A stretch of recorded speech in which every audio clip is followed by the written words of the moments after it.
ਸਾਰੇ ਦੋਸਤਾਂ ਨੂੰ ਕੁਲੀਗਸ ਨੂੰ ਮੇਰੇ ਵੱਲੋਂ ਸਲਾਮ, ਨਮਸਕਾਰ, ਸਤਿ ਸ੍ਰੀ ਅਕਾਲ। ਮੇਰਾ ਨਾਮ ਹੈ ਡਾਕਟਰ ਇਸ਼ਤਿਆਕ ਅਹਿਮਦ। ਅੱਜ ਹੈ 17 ਅਗਸਤ 2023। ਮੈਨੂੰ ਜਦੋਂ ਮੇਰੇ ਦੋਸਤ ਨਜ਼ੀਰ ਕਹੂਰ ਚੌਧਰੀ ਸਾਹਿਬ ਨੇ ਟੋਰੰਟੋ ਤੋਂ ਮੇਰੇ ਨਾਲ ਰਾਬਤਾ ਕੀਤਾ ਔਰ ਦੱਸਿਆ ਕਿ ਅਸੀਂ ਇੱਕ ਇੰਟਰਨੈਸ਼ਨਲ ਕਾਨਫਰੰਸ ਲਾਹੌਰ 'ਚ ਬੁਲਾ ਰਹੇ ਹਾਂ, ਪੰਜਾਬੀ ਮੂਵਮੈਂਟ ਦੇ ਲੋਕ ਮਿਲ ਕੇ, ਔਰ ਅਸੀਂ ਚਾਹੁੰਦੇ ਹਾਂ ਕਿ ਪੰਜਾਬ ਦੀ ਪਾਰਟੀਸ਼ਨ 'ਤੇ ਜਿਹੜਾ 17 ਅਗਸਤ ਕਿ ਜਦੋਂ ਰੈਟਕਲਿਫ ਅਵਾਰਡ ਪਬਲਿਕ ਹੋਇਆ ਸੀ ਔਰ ਕਈ ਲੱਖ ਲੋਕ ਜਿਹੜਾ ਇੰਟਰਨੈਸ਼ਨਲ ਬਾਰਡਰ ਬਣਿਆ ਉਹਦੇ ਦੂਸਰੇ ਪਾਸੇ ਸਨ, ਅਤੇ ਉਹਨਾਂ ਨਾਲ ਫਿਰ ਕੀ ਹੋਇਆ, ਅਸੀਂ ਚਾਹੁੰਦੇ ਹਾਂ ਕਿ ਤੁਸੀਂ ਇਸ 'ਤੇ ਕੀ ਨੋਟ ਤਿਆਰ ਕਰੋ।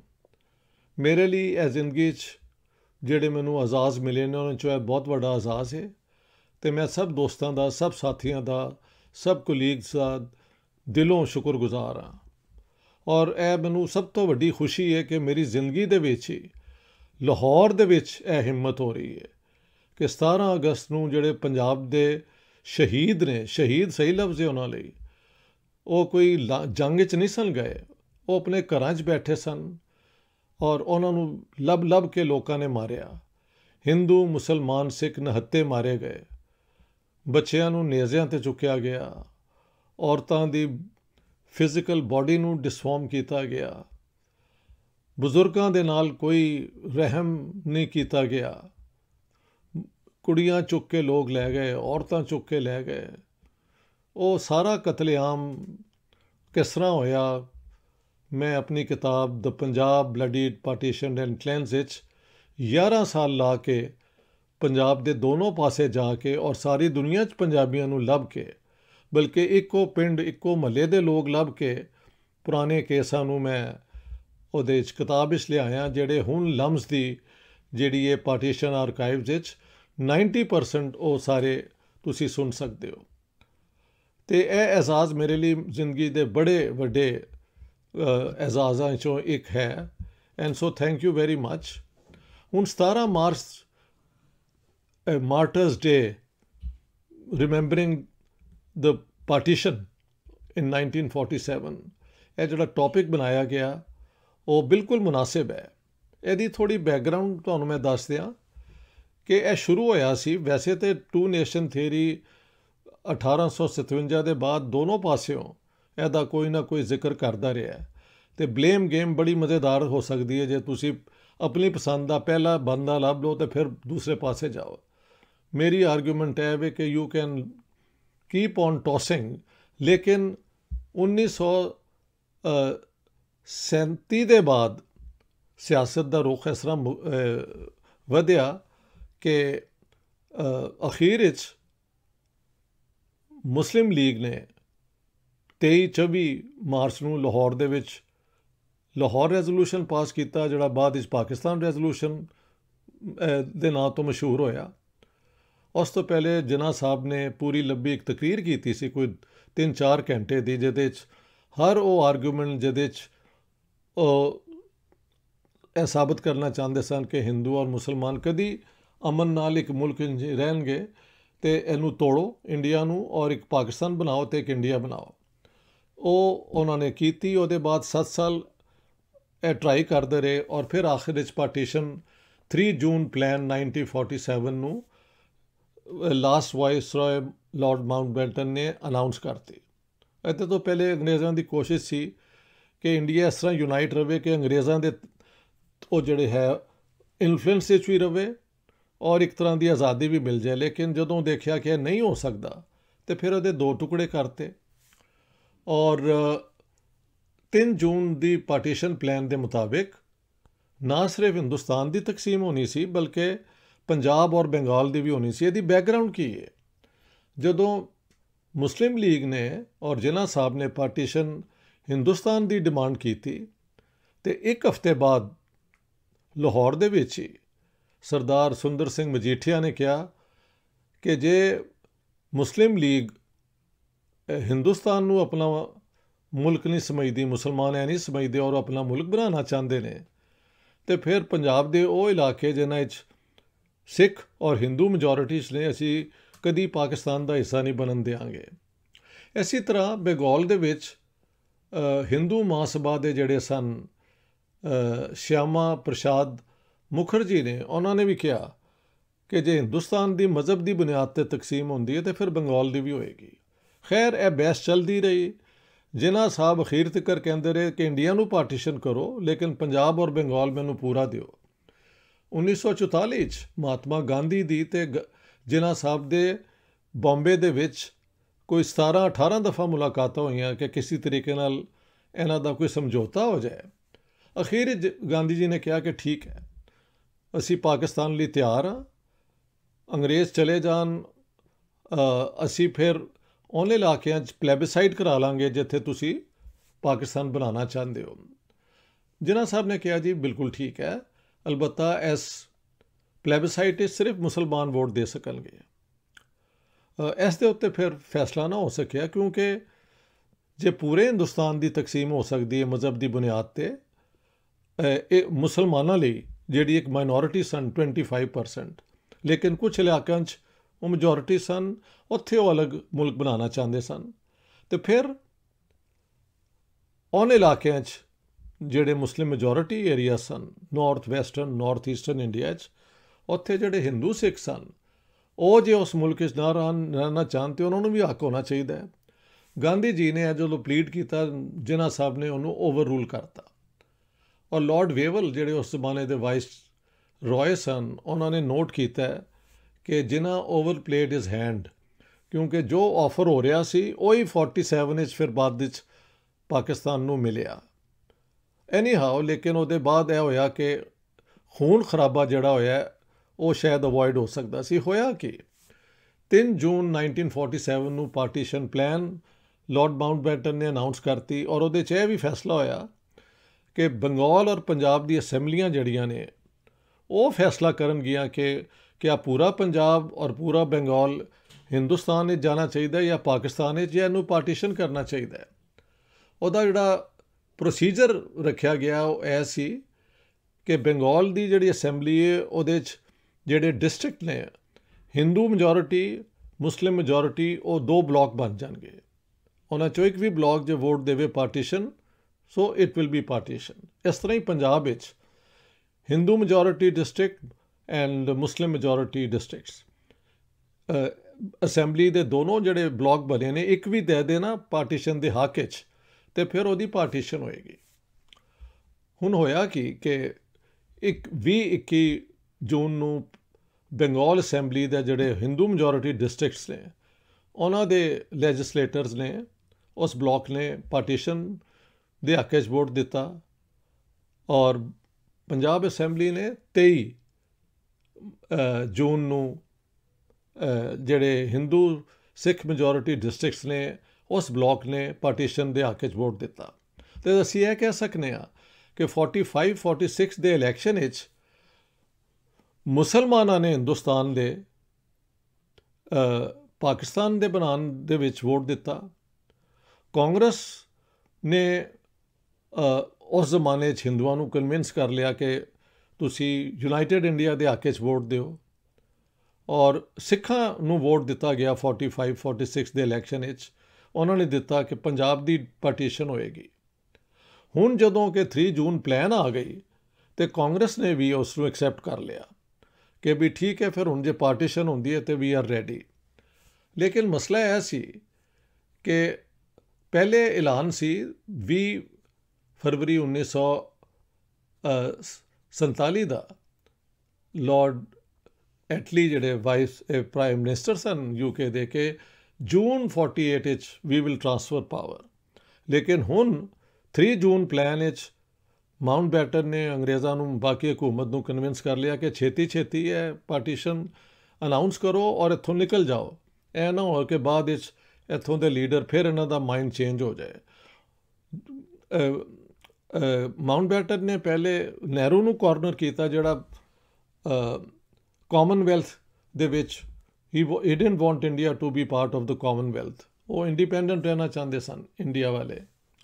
लेकिन माउंटबेटन ने कहा कि देखो जे तुसी ना ज्वाइन किया और पाकिस्तान ने कर लिया, जिन्ना साहब ने, मुस्लिम लीग ने, तो जे जंग हुई तो अंडर ट्रीटी सानू पाकिस्तान को सपोर्ट करना पेगा तुहाडे खिलाफ।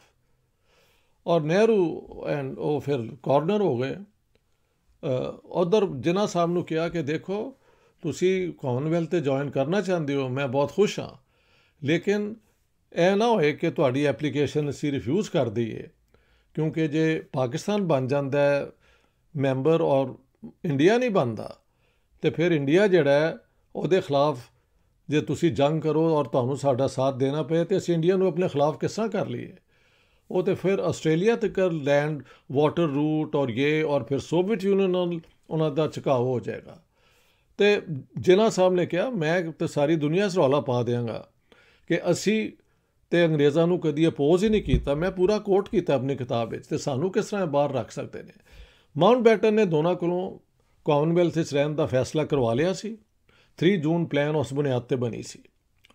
और जदों फैसला हो गया तो अगली पोजीशन है सी कि पंजाब दी ते बंगाल दे विच बाउंड्री कमीशन बैठन गया। और बाउंड्री कमीशन जड़ियां ने उन्हां 2 जज पंजाब बाउंड्री कमीशन दे मुस्लिम लीग करेगी नॉमिनेट और 2 करनगे कांग्रेस और Sikh.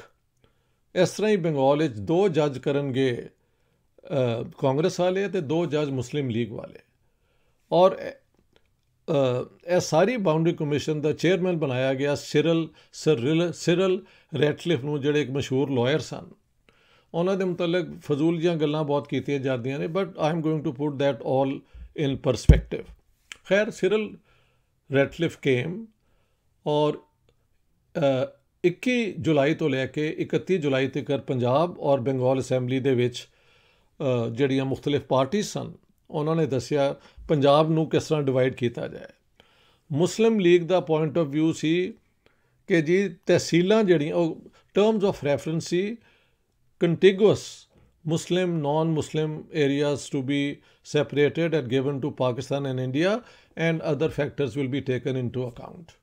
Now this was a very sort of debatable statement. Muslim League ने कहा जी मेन गल इस सेंटेंस है Muslim non Muslim majority areas, that's all. लिहाजा इस बुनियाद पर पूरा वेस्ट पंजाब, लाहौर, सियालकोट, गुजरांवाला, शेखुपुरा, उस जमाने लैलपुर कहते सन, मंटगोमरी यानी फैसलाबाद और साहिवाल, ए सानू मिले। इंडिया ने अपना कांग्रेस और सिखां दे जिहड़े सन वकील उन्होंने प्लीड किया कि नहीं जी other factors mean they are equally important. तो पंजाब की जिहड़ी डिवेलपमेंट हुई है अंग्रेज़ों के दौर च सब तो ज़्यादा कॉन्ट्रीब्यूशन हिंदुओं और सिखां की है। यह सारे इलाके दे विच 75% जिहड़ा है लैंड रेवेन्यू वो हिंदू और सिख देंदे ने, और 80% जिहड़ियां बिजनेसिस ने, इंश्योरेंस कंपनियां ने, हाँ जी यह सारी और इंडस्ट्रीज़ ने वो भी हिंदू सिख प्रॉपर्टी है। लिहाजा इस बुनियाद पर सिर्फ मेजॉरिटी नहीं बल्कि यह भी देखो कि की खिदमत है। लिहाजा लाहौर, सियालकोट, गुजरांवाला, शेखुपुरा और साहिवाल और फैसलाबाद यानी मंटगोमरी और लायलपुर भी सानू दियो। सिखा ने कहा जी कि शेखुपुरा गुरु नानक की पैदाइश है, गुजरांवाला ते महाराजा रणजीत सिंह दी और लाहौर दे विच गुरु अर्जन पैदा होए सन। लिहाजा यह भी सानू मिलन। और लेकिन हुण प्रॉब्लम की सी कि टर्म्स ऑफ रेफरेंस के मुताबिक जे दोनों बाउंड्री कमीशन अग्री कर जांदियां ने चारों जज कि पार्टीशन किस तरह होएगी तो बस वही फैसला होना सी। लेकिन चारों जजां ने जिन पार्टीज ने उन्होंने नॉमिनेट किया सी उन्होंने हक च फैसला दे दिता। So finally there was no agreed formula to demarcate the border in Punjab and Bengal. Terms of reference के मुताबिक है वापस रैटक्लिफ के कोल गया। ਸੋ ਵਾਟ ਡਿਡ ਰੈਟਕਲਿਫ ਡੂ? ਹੁਣ ਬੜੀਆਂ ਉਹਦੇ 'ਚ ਗੱਲਾਂ ਨੇ ਕਿ ਉਹਨਾਂ ਨੇ ਲੇਡੀ ਮਾਊਂਟਬੈਟਨ ਨੇ ਔਰ ਨਹਿਰੂ ਨੇ ਔਰ ਪਤਾ ਨਹੀਂ ਮਹਾਰਾਜਾ ਬੀਕਾਨੇਰ ਨੇ ਮਿਲ ਕੇ ਜਿਹੜਾ ਪਹਿਲੇ ਗੁਰਦਾਸਪੁਰ ਪਾਕਿਸਤਾਨ ਵਿੱਚ ਆ ਰਿਹਾ ਸੀ ਔਰ ਫਿਰ ਫਿਰੋਜ਼ਪੁਰ ਦੀ ਜ਼ੀਰਾ ਔਰ ਫਿਰੋਜ਼ਪੁਰ ਤਹਿਸੀਲਾਂ ਵੀ ਪਾਕਿਸਤਾਨ ਨੂੰ ਆ ਰਹੀਆਂ ਸਨ, ਲੇਕਿਨ ਅਖੀਰ ਵਿੱਚ ਇਹ ਨਹੀਂ ਮਿਲੀਆਂ। ਸੋ ਇਹ ਇੱਕ ਇਲਜ਼ਾਮ ਹੈਗਾ। ਅਤੇ ਹੋਇਆ ਕੀ? ਹੋਇਆ ਹੈ ਕਿ ਰੈਟਕਲਿਫ ਅਵਾਰਡ 13 ਅਗਸਤ ਨੂੰ ਤਿਆਰ ਹੋ ਚੁੱਕਿਆ ਸੀ, ਲੇਕਿਨ 14 ਨੂੰ ਮਾਊਂਟਬੈਟਨ ਨੇ ਕਰਾਚੀ ਆ ਕੇ ਪਾਕਿਸਤਾਨ ਦੀ ਇੰਡੀਪੈਂਡੈਂਸ ਸੈਲੀਬ੍ਰੇਸ਼ਨਸ ਕਰ ਰਹੀਆਂ ਸਨ ਔਰ 15 ਨੂੰ ਹਿੰਦੁਸਤਾਨ ਦੀਆਂ। ਅਤੇ ਸੋ ਦ ਵਾਇਸਰਾਏ ਸੈਡ ਕਿ ਬਈ ਕਿਉਂਕਿ ਇਹ ਜਿਹੜਾ ਹੈਗਾ ਰੈਟਕਲਿਫ ਅਵਾਰਡ ਦੋਨੋਂ ਪਾਸੇ ਇਸ 'ਤੇ ਰੌਲਾ ਪਏਗਾ, ਬੰਗਾਲ ਵਿੱਚ ਵੀ ਇਸ ਤਰ੍ਹਾਂ ਹੀ ਹੋਇਆ ਸੀ, ਅਤੇ ਬਿਹਤਰ ਹੈ ਕਿ ਮੈਂ ਇਹ ਪਹਿਲੀ ਦੋਨੋਂ ਇਹ ਰਸੂਮਾਤ ਪੂਰੀ ਕਰ ਲਾਂ ਅਤੇ ਉਹਦੇ ਬਾਅਦ ਅਸੀਂ ਅਨਾਊਂਸ ਕਰੀਏ। ਅਤੇ 16 ਦੀ ਸ਼ਾਮ ਨੂੰ ਜਿਹੜੇ ਲੀਡਰ ਸਨ ਨਾ ਦਿੱਲੀ 'ਚ, ਉਹਨਾਂ ਨੂੰ ਦੱਸਦਾ ਗਿਆ ਕਿ ਬਈ ਇਹ ਹੈ ਜੇ ਰੈਟਕਲਿਫ ਅਵਾਰਡ। ਔਰ 17 ਤਾਰੀਖ ਨੂੰ ਜਦੋਂ ਇਹ ਅਨਾਊਂਸ ਹੋਇਆ ਆਲ ਇੰਡੀਆ ਰੇਡੀਓ 'ਤੇ, ਅਤੇ ਲੱਖੋਂ ਲੋਕ ਦੂਸਰੇ ਬਾਰਡਰ ਦੇ ਦੂਸਰੇ ਪਾਸੇ ਸਨ ਜਿੱਥੇ ਕਿ ਪਾਰਟੀਸ਼ਨ ਪਾਕਿਸਤਾਨ ਬਣ ਰਿਹਾ ਸੀ ਔਰ ਹਿੰਦੁਸਤਾਨ ਬਣ ਰਿਹਾ ਸੀ। ਔਰ ਕਿਉਂਕਿ ਪੰਜਾਬ ਵਿੱਚ ਮਾਰਚ ਤੋਂ ਫਿਸਾਦਾਤ ਸ਼ੁਰੂ ਹੋ ਗਏ ਸਨ, ਖੂਨ ਖਰਾਬਾ ਸ਼ੁਰੂ ਹੋ ਗਿਆ ਸੀ, 1 ਮਿਲੀਅਨ ਤੋਂ ਜ਼ਿਆਦਾ ਪੰਜਾਬੀ ਫੌਜੀ ਆਏ ਸਨ ਵਾਪਸ ਸੈਕੰਡ ਵਰਲਡ ਵਾਰ ਤੋਂ। ਉਹਨਾਂ ਕੋਲ ਹਥਿਆਰ ਸਨ, ਉਹਨਾਂ ਕੋਲ ਲੜਨ ਲੁੜਨ ਦਾ ਤਰੀਕਾ ਸੀ, ਸਿੱਖਾਂ ਕੋਲ ਕਿਰਪਾਨ ਸਨ। ਤੁਹਾਨੂੰ ਪਤਾ ਹੈ ਪੰਜਾਬ ਦੇ ਪਿੰਡਾਂ ਦੇ ਵਿੱਚ ਵੈਸੇ ਵੀ ਡੰਡੀ ਪੱਟੀ ਵਾਲਾ ਕੰਮ ਵੀ ਬੜਾ ਹੈ ਸੀ। ਅਤੇ ਜਿਸ ਤਰ੍ਹਾਂ ਪਾਰਟੀਸ਼ਨ ਦੇ ਦਿਨ ਕਰੀਬ ਆ ਰਹੇ ਸਨ ਅਤੇ governor of Punjab Sir Evan Jenkins ਬਾਰ-ਬਾਰ ਲਿਖ ਰਹੇ ਸਨ ਕਿ ਪੰਜਾਬ ਵਿੱਚ ਇੱਕ ਬਹੁਤ ਵੱਡਾ ਖੂਨ ਖਰਾਬਾ ਹੋਣਾ, ਮੈਨੂੰ 20,000 ਬ੍ਰਿਟਿਸ਼ ਟਰੂਪਸ ਦਿਓ ਤਾਂ ਕਿ ਮੈਂ ਇਹਨੂੰ ਪੁਰਅਮਨ ਤੌਰ 'ਤੇ ਟਰਾਂਸਫਰ ਆਫ ਪਾਵਰ ਕਰਾਂ। ਲੇਕਿਨ ਇਹੋ ਜਿਹੇ ਟਰੂਪਸ ਦਿੱਲੀ ਵਾਲੀ ਹਕੂਮਤ ਕੋਲ ਹੈ ਨਹੀਂ ਸਨ। ਸਾਰੇ ਅੰਗਰੇਜ਼ ਵਾਪਸ ਤਕਰੀਬਨ ਚਲੇ ਗਏ ਸਨ। ਸਿਰਫ 7-8 ਹਜ਼ਾਰ ਸਨ ਜਿਨ੍ਹਾਂ ਦਾ ਕੰਮ ਸੀ ਕਿ ਜੇ ਆਪਣਾ ਇਹ ਫਸਾਦ ਹੁੰਦੇ ਨੇ ਅਤੇ ਸਿਰਫ ਗੋਰਿਆਂ ਦੀ ਲਾਈਫ ਦੇ ਉੱਤੇ ਤੁਸੀਂ ਇੰਟਰਵੀਨ ਕਰਨਾ ਹੈ। ਹਿੰਦੁਸਤਾਨੀ ਇੱਥੋਂ ਦੇ ਲੋਕ ਇੱਕ ਦੂਸਰੇ ਨਾਲ ਲੜਨ, you are not to take part in it. ਖੈਰ 17 ਨੂੰ ਜਦੋਂ ਇਹ ਅਨਾਊਂਸ ਹੋਇਆ ਅਤੇ ਕਿਉਂਕਿ ਪੰਜਾਬ ਮਾਰਚ ਤੋਂ ਖੂਨ ਖਰਾਬੇ ਵੱਧ ਰਿਹਾ ਸੀ ਔਰ ਮਈ ਜੂਨ ਦੇ ਵਿੱਚ ਇਹ ਹੋਰ ਜ਼ਿਆਦਾ ਵੱਧ ਗਿਆ। ਦੇਖੋ ਮਾਰਚ ਸ਼ੁਰੂ ਹੋਏ ਅਤੇ ਲਾਹੌਰ, ਅੰਮ੍ਰਿਤਸਰ, ਉਹਦੇ ਬਾਅਦ ਮੁਲਤਾਨ, ਰਾਵਲਪਿੰਡੀ 'ਚ ਇਹ ਖੂਨ ਖਰਾਬਾ ਹੋਇਆ। ਕੁਛ ਥੋੜ੍ਹਾ ਨਾ ਉੱਥੇ ਜਲੰਧਰ ਵੀ ਹੋਇਆ but on a smaller scale. ਔਰ ਫਿਰ ਥੋੜ੍ਹੀ ਅੰਗਰੇਜ਼ ਹੁਕੂਮਤ ਨੇ ਕੰਟਰੋਲ ਕਰ ਲਿਆ, ਲੇਕਿਨ ਅਪ੍ਰੈਲ ਵਿੱਚ ਲਾਹੌਰ ਔਰ ਅੰਮ੍ਰਿਤਸਰ ਵਿੱਚ ਦੁਬਾਰਾ, ਫਿਰ ਲਾਹੌਰ ਵਿੱਚ ਮਈ ਤੋਂ ਸ਼ੁਰੂ ਹੋ ਗਿਆ, ਮੁਲਤਾਨ ਵਿੱਚ ਉੱਥੋਂ ਹੋ ਗਿਆ ਔਰ ਜੂਨ ਵਿੱਚ ਤਾਂ ਬੁਰਾ ਹਾਲ ਹੋ ਗਿਆ ਸੀ, ਜੁਲਾਈ 'ਚ ਇਸ ਤੋਂ ਬੁਰਾ ਹਾਲ ਹੋ ਗਿਆ। 2 ਜੁਲਾਈ ਨੂੰ ਸਭ ਤੋਂ ਪਹਿਲੇ ਮੁਸਲਮਾਨਾਂ 'ਤੇ ਈਸਟ ਪੰਜਾਬ ਵਿੱਚ ਹਮਲੇ ਸ਼ੁਰੂ ਹੋਏ ਔਰ ਜਦੋਂ ਟਰਾਂਸਫਰ ਹੋ ਗਈ ਪਾਵਰ ਰਾਤ ਨੂੰ 14 ਦੀ ਰਾਤ ਨੂੰ ਜਦੋਂ 15 ਚੜ੍ਹਿਆ ਸੂਰਜ ਅਤੇ ਉਦੋਂ ਅੰਗਰੇਜ਼ ਦੀ ਹਕੂਮਤ ਖਤਮ ਹੋ ਗਈ ਸੀ। ਔਰ ਇੱਧਰ ਸਾਡਾ ਵੈਸਟ ਪੰਜਾਬ ਮੁਸਲਿਮ ਲੀਗ ਕੋਲ ਸੀ, ਈਸਟ ਪੰਜਾਬ ਇੰਡੀਆ ਸੀ। ਉਦੋਂ ਫਿਰ ਦੋਨੋਂ ਜਿਹੜੀਆਂ ਨੇ ਐਡਮਿਨਿਸਟ੍ਰੇਸ਼ਨਸ, ਉਹਨਾਂ ਨੇ ਇਹਦੇ 'ਚ ਹਿੱਸਾ ਪਾਇਆ ਕਿ ਅਨਵਾਂਟਿਡ ਮਾਈਨੋਰਿਟੀਜ਼ ਨੂੰ ਕੱਢੋ। ਸਿੱਖਾਂ ਨੇ ਉੱਥੇ ਮੁਸਲਮਾਨਾਂ ਨੂੰ ਕੱਢਿਆ ਜਿਹੜੇ 6 ਮਿਲੀਅਨ ਸਨ। ਉਹਦੇ 'ਚ ਹਿੰਦੂਆਂ ਦਾ ਵੀ ਇਨਵੋਲਵਮੈਂਟ ਹੈ, RSS ਦਾ ਔਰ ਹਰਿਆਣਾ ਦੇ ਵਿੱਚ। ਔਰ ਇੱਧਰ ਸਾਡੇ ਵਾਲੇ ਪਾਸਿਓਂ ਸਿੱਖ ਜਿਹੜੇ ਸਨ ਔਰ ਹਿੰਦੂ 5.5 ਮਿਲੀਅਨ ਕੱਢਤੇ ਗਏ। ਉੱਧਰੋਂ 6 ਮਿਲੀਅਨ ਮੁਸਲਮਾਨਾਂ ਨੂੰ ਕੱਢਤਾ ਗਿਆ। ਸਿਰਫ ਮਲੇਰਕੋਟਲਾ ਇੱਕ ਪ੍ਰਿੰਸਲੀ ਸਟੇਟ ਸੀ ਜਿੱਥੇ ਦੇ ਮੁਸਲਮਾਨਾਂ 'ਤੇ ਹਮਲਾ ਨਹੀਂ ਹੋਇਆ ਔਰ ਕੋਈ 80,000 ਮੁਸਲਮਾਨ ਉੱਥੇ ਰਹਿ ਗਏ ਜਿਹੜੇ ਹਲੇ ਵੀ ਹਨ। ਹਾਂਜੀ, ਉਹ ਸ਼ਹਿਰ ਹਲੇ ਵੀ ਮੁਸਲਮਾਨਾਂ ਦਾ ਮੈਜੋਰਿਟੀ ਦਾ ਹੈ। ਅਤੇ 17 ਨੂੰ ਈਦ ਦਾ ਦਿਨ ਵੀ ਸੀ ਔਰ ਹਮਲੇ ਜਿਹੜੇ ਹੋਏ ਨੇ ਮੈਂ ਆਪਣੀ ਕਿਤਾਬ ਵਿੱਚੋਂ ਪੂਰੀ ਡਿਟੇਲਸ ਦਿੱਤੀਆਂ ਨੇ। ਕਿਸੇ ਨੇ ਕਿਸੇ ਦਾ ਲਿਹਾਜ਼ ਨਹੀਂ ਉਦੋਂ ਕੀਤਾ। ਸ਼ੁਰੂ ਇੱਧਰ ਮਾਰਚ ਦੇ ਵਿੱਚ ਮੁਸਲਮਾਨਾਂ ਨੇ ਕੀਤਾ। ਅਖੀਰ ਜਦੋਂ ਬੋਡੀ ਕਾਊਂਟ ਜੇ ਕੀਤਾ ਜਾਏ there will never be a perfect body count ਕਿ ਕੌਣ ਲੋਕ ਮਾਰੇ ਗਏ। ਲੇਕਿਨ ਜੇ 3 ਲੱਖ ਹਿੰਦੂ ਸਿੱਖ ਮਾਰੇ ਗਏ ਨੇ ਅਤੇ 500,000 ਮੁਸਲਮਾਨ ਹੋ ਸਕਦਾ ਮਾਰੇ ਗਏ ਹੋਣ, but this has all to be conjecture, ਕੋਈ ਉਹਦੇ ਬੋਡੀ ਕਾਊਂਟ ਦਾ ਤਾਂ ਸਾਨੂੰ ਪਤਾ ਨਹੀਂ। ਤੇ ਦੇਖੋ ਇਹਦੇ ਵਿੱਚ ਪੋਲੀਟੀਕਲ ਲੀਡਰਸ ਦਾ ਕੀ ਰੋਲ ਸੀ, ਇਹ ਕਿਤਾਬ ਵਿੱਚ ਇਹਦਾ ਜ਼ਿਕਰ ਹੋ ਸਕਦਾ ਹੈ। ਬਲੇਮ ਗੇਮ ਖੇਡਣ ਦੀ ਸਾਨੂੰ ਕੋਈ ਜ਼ਰੂਰਤ ਨਹੀਂ। ਮੈਂ ਇੱਥੇ ਮੁਕਾਵਾਂਗਾ ਗੱਲ ਕਿ ਤਿੰਨੋਂ ਕਮਿਊਨਿਟੀਜ਼ ਦੇ ਲੋਕਾਂ ਦੇ ਨਾਲ ਜ਼ੁਲਮ ਹੋਇਆ, ਔਰ ਤਿੰਨੋਂ ਕਮਿਊਨਿਟੀਜ਼ ਦੇ ਲੋਕਾਂ ਦੇ ਵਿੱਚ ਨੈਟਵਰਕ ਬਣੇ ਜਿਨ੍ਹਾਂ ਨੇ ਜਾ ਕੇ ਦੂਸਰੇ ਗਰੁੱਪਸ ਦੇ ਉੱਤੇ ਹਮਲੇ ਕੀਤੇ। ਕਿਆ ਸਭ ਲੋਕਾਂ ਨੇ ਕੀਤੇ? ਨੋ। ਐਸੇ ਬੜੇ ਬੜੇ ਜ਼ਬਰਦਸਤ ਐਗਜ਼ਾਮਪਲ ਨੇ ਕਿ ਮੁਸਲਮਾਨਾਂ ਨੇ ਆਪਣੀ ਜਾਨ 'ਤੇ ਖੇਡ ਕੇ ਹਿੰਦੂਆਂ ਸਿੱਖਾਂ ਨੂੰ ਬਚਾਇਆ। ਇਸ ਤਰ੍ਹਾਂ ਹੀ ਹਿੰਦੂਆਂ ਨੇ ਮੁਸਲਮਾਨਾਂ ਨੂੰ, ਸਿੱਖਾਂ ਨੇ ਮੁਸਲਮਾਨਾਂ ਨੂੰ। ਲੇਕਿਨ ਲਾਰਜ ਸਕੇਲ ਫਿਰ ਜਿਹੜਾ ਹੋਇਆ, ਤੇ ਮੈਂ ਇਹਨੂੰ ਕਹਿਣਾ ਐਥਨਿਕ ਜਾਂ ਰਿਲੀਜੀਅਸ ਕਲੈਂਸਿੰਗ। ਇਹਦੇ ਵਿੱਚ ਜੈਨੋਸਾਈਡ ਇੱਕ ਹੋਰ ਲਫ਼ਜ਼ ਇਸਤੇਮਾਲ ਹੁੰਦਾ ਹੈ। ਜੈਨੋਸਾਈਡ ਦਾ ਮਤਲਬ ਹੈ ਕਿ ਪੂਰੇ ਇੱਕ ਸਰਟਨ ਕਮਿਊਨਿਟੀ ਗਰੁੱਪ ਨੂੰ ਤੁਸੀਂ ਉਹਨੂੰ ਖ਼ਤਮ ਕਰਨ ਲਈ ਤੁਸੀਂ ਤਸ਼ੱਦਦ ਕਰੋ। ਔਰ ਦੂਸਰਾ ਹੈ ਐਥਨਿਕ ਕਲੈਂਸਿੰਗ ਯਾਨੀ ਰਿਲੀਜੀਅਸ ਕਲੈਂਸਿੰਗ, ਪੋਪੂਲੇਸ਼ਨ ਕਲੈਂਸਿੰਗ, ਵਿਚ ਮੀਨਸ ਕਿ ਤੁਸੀਂ ਇੱਕ ਇਲਾਕੇ ਨੂੰ ਉਨ ਲੋਕਾਂ ਤੋਂ, ਅਨਵਾਂਟਡ ਮਾਈਨੋਰਿਟੀਜ਼ ਤੋਂ ਖਾਲੀ ਕਰਾਓ ਜਿਹਨਾਂ ਨੂੰ ਤੁਸੀਂ ਉੱਥੇ ਨਹੀਂ ਚਾਹੁੰਦੇ। ਤੇ ਮੇਰੀ ਆਪਣੀ ਕਨਕਲੂਜਨ ਇਹ ਵੇ ਕਿ ਪੰਜਾਬ ਦੀ ਉਸ ਜ਼ਮਾਨੇ 'ਚ ਪਾਪੂਲੇਸ਼ਨ ਬ੍ਰਿਟਿਸ਼ ਡਿਸਟ੍ਰਿਕਟਸ ਦੀ ਜਿਹੜੇ ਸਨ ਉਹ 28 ਲੱਖ ਹੈ ਸੀ, ਹਾਂਜੀ। ਔਰ ਜੇ ਉਹਦੇ 'ਚ ਪ੍ਰਿੰਸਲੀ ਸਟੇਟਸ ਵੀ ਮਿਲਾਤੀਆਂ ਜਾਣ, ਭਾਵਲਪੁਰ ਔਰ ਇਹ ਜਿਹੜੇ ਬਾਕੀ ਇਲਾਕੇ ਨੇ, ਤੇ ਉਹ ਸਾਰਾ 34 ਮਿਲੀਅਨ ਹੋ ਜਾਂਦਾ ਹੈ। 34 ਮਿਲੀਅਨ ਯੈਸ।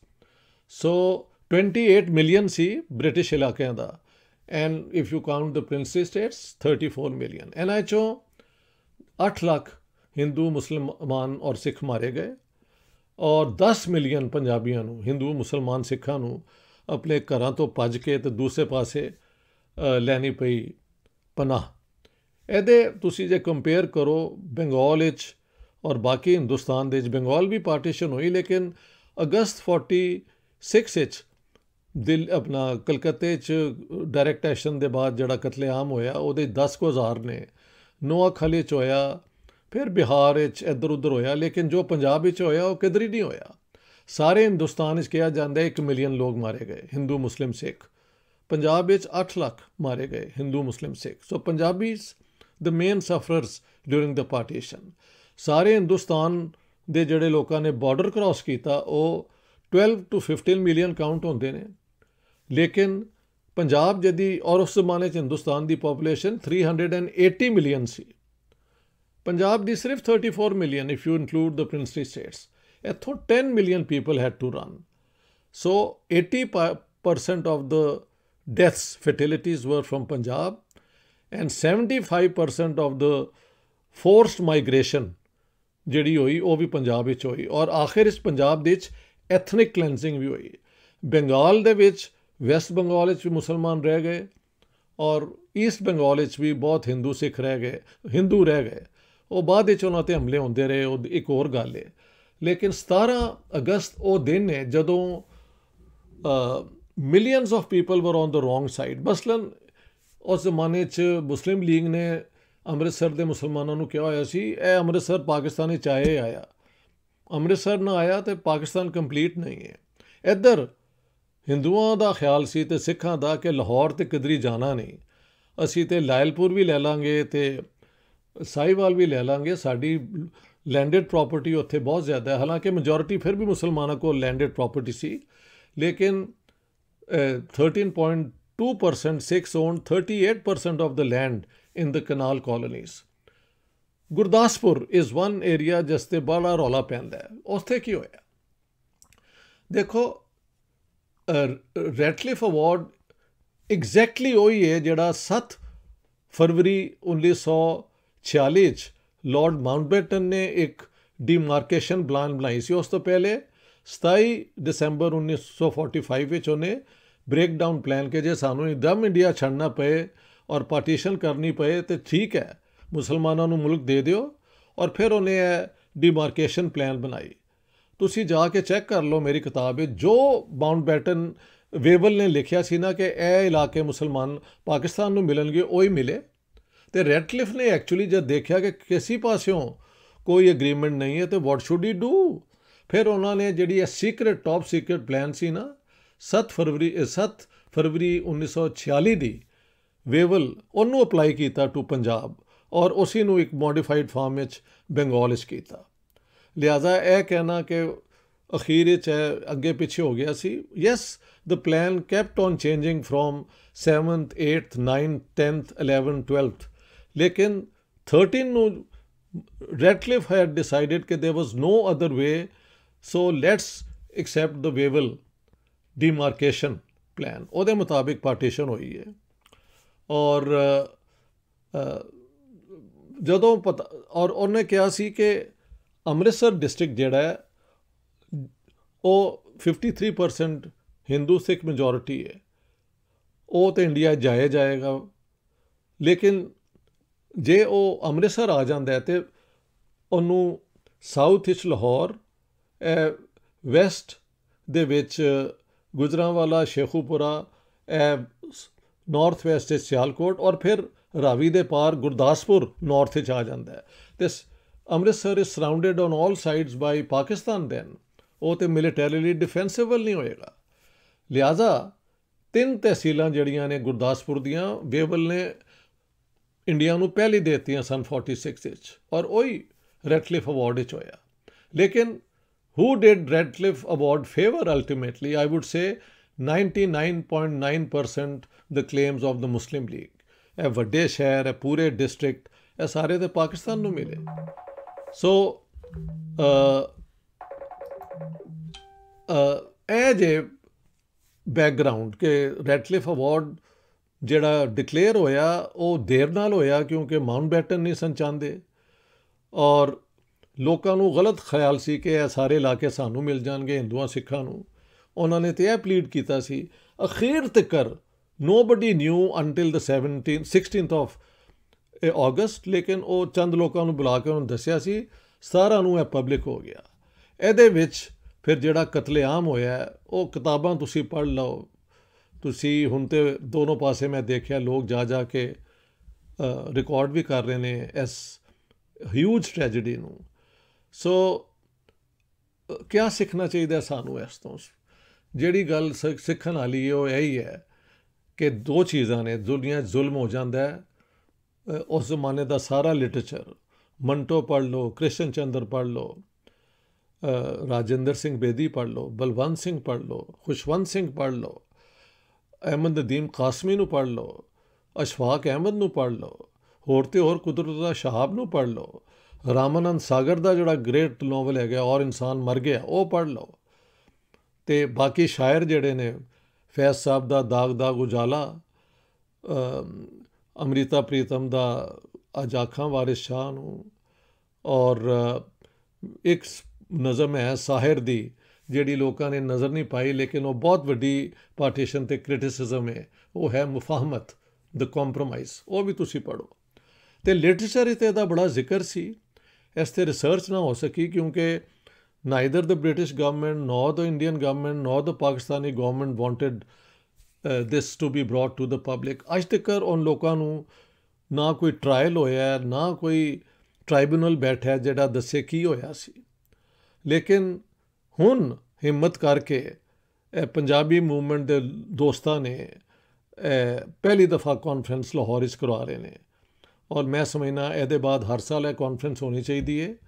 ਔਰ ਸਾਨੂੰ ਜਿਹੜੇ ਲੋਕ ਮਾਰੇ ਗਏ ਪਾਰਟੀਸ਼ਨ ਆਫ ਪੰਜਾਬ ਦੇ ਵੇਲੇ, ਉਹਨਾਂ ਦਾ ਦੁੱਖ ਜਿਹੜਾ ਉਹਨੂੰ ਸਾਨੂੰ ਯਾਦ ਰੱਖਣਾ ਚਾਹੀਦਾ ਹੈ, ਔਰ ਦੋਨੋਂ ਪਾਸੇ ਸਾਨੂੰ ਮਾਫੀ ਮੰਗਣੀ ਚਾਹੀਦੀ ਹੈ। ਮੈਨੂੰ ਪਤਾ ਹੈ ਕਿ ਗੋਲਡਨ ਟੈਂਪਲ ਤੋਂ ਤਾਂ ਪਹਿਲੇ ਮਾਫੀ ਦਾ ਐਲਾਨ ਹੋ ਚੁੱਕਿਆ ਹੈ। ਸਾਡੇ ਵਾਲੇ ਪਾਸੋਂ ਪਾਕਿਸਤਾਨ ਵੱਲੋਂ ਵੀ ਸਾਨੂੰ ਮਾਫੀ ਮੰਗਣੀ ਚਾਹੀਦੀ ਹੈ ਜੋ ਅਸੀਂ ਜ਼ੁਲਮ ਕੀਤਾ ਆਪਣੇ ਹਿੰਦੂ ਔਰ ਸਿੱਖ ਭਰਾਵਾਂ ਨਾਲ, ਔਰ ਉਹਨਾਂ ਨੇ ਇਸ ਪਾਸੇ ਸਾਡੇ ਮੁਸਲਮਾਨਾਂ ਨਾਲ ਕੀਤਾ। ਜ਼ਿੰਦਗੀ ਮਿਲ ਕੇ ਹੀ ਬਣਦੀ, ਔਰ ਪੰਜਾਬੀਆਂ ਨੂੰ ਖਾਸ ਤੌਰ 'ਤੇ ਆਪਣੇ ਇਸ ਜਿਹੜੀ ਹੈ ਨਾ ਟ੍ਰੈਜਡੀ, ਉਹਨੂੰ ਓਨ ਕਰਨਾ ਪਏਗਾ ਔਰ ਕਸਮ ਖਾਣੀ ਪਏਗੀ ਕਿ ਨੋ ਮੋਰ, ਨੈਵਰ ਅਗੇਨ।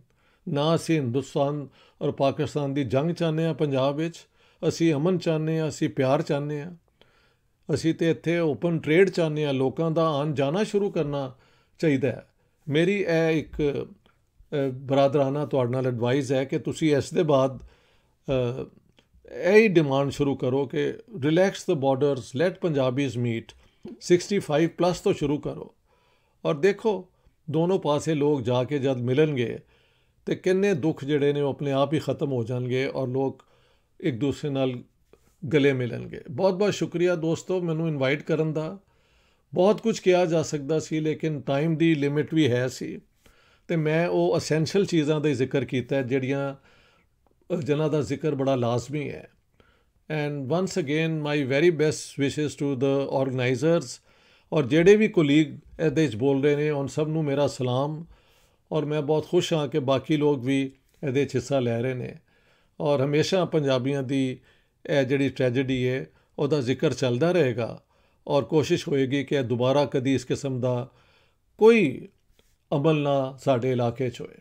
ਇਹ ਗੁਰੂਆਂ ਦੀ, ਇਹ ਸੂਫੀਆਂ ਦੀ, ਇਹ ਸੰਤਾਂ ਦੀ, ਇਹ ਜੋਗੀਆਂ ਦੀ ਧਰਤੀ ਹੈਗੀ ਹੈ। ਇਹਦੇ 'ਚ ਪਿਆਰ ਦੀ ਗੱਲ ਕਰੋ ਤੁਸੀਂ ਔਰ ਆਪਣੀ ਵੱਡਿਆਂ ਦੀ ਗੱਲਾਂ ਜਿਹੜੀਆਂ ਨੇ ਉਹਨਾਂ ਨੂੰ ਯਾਦ ਕਰੋ। ਤੇ ਮੈਨੂੰ ਉਮੀਦ ਹੈ ਕਿ ਇੱਕ ਹੋਰ ਚੈਪਟਰ ਇਸ ਇਲਾਕੇ ਦੀ ਹਿਸਟਰੀ 'ਚ ਖੁੱਲ੍ਹੇਗਾ, ਉਹਦੇ 'ਚ ਪੰਜਾਬੀਆਂ ਦਾ ਫਰੰਟ ਲਾਈਨ ਰੋਲ ਹੋਏਗਾ। ਬਹੁਤ ਬਹੁਤ ਸ਼ੁਕਰੀਆ ਦੋਸਤੋ, ਥੈਂਕ ਯੂ ਵੈਰੀ ਮੱਚ।